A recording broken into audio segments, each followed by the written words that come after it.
е видена катастрофа. Како Версај да изгорел, наш Версај и балкански. Од тие прекрасни тука и фрески и не знам, немам зборови. На 30 септември во 3 часот наутро, делови од балканскиот Версај, манастирот Свети Јован Бигорски изгореа. Непроценлива штета, архивата и старите списи останаа во пепелот. Првичните проценки на загубите беа дека изнесува 5,5 милиони евра. Страшно, страшно. И ден денеска не можам да верувам дека тоа се случило. Тоа е огромно културно богатство, светско културно богатство, нешто што е неповторливо. Ние ќе направиме реконструкција. Ние можеби ќе направиме и реставрација, бидејќи калканите од фрески се извадени. Меѓутоа, тоа е дискутабилна работа меѓу стручњаците. Меѓутоа, и тоа е можно. Меѓутоа, оригиналот кој што исчезна, чист оригинал е неповратен.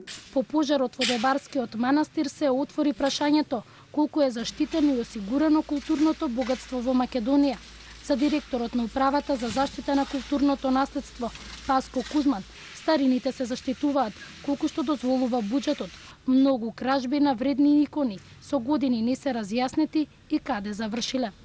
Се случуваат кражби кои што никогаш не имаја свој крај.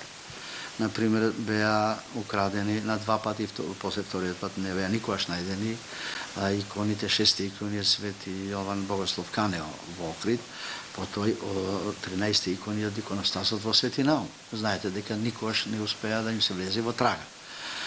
Исто така се случувале многу работи кои што и не се ни регистрирани дека се случувале. Порано имаше еден податок од наши историчари на уметност дека во македонските манастири и цркви се отуѓено околу 20.000 икони. Од исламската верска заедница велат дека лепливи раци имало и во џамиите. За осигурувањето на верските објекти не можело да стане збор, бидејќи не може да се определи вредноста на објектите, зашто нивната старина не можела да се искалкулира во пари. Богатството е очувањето на овие објекти.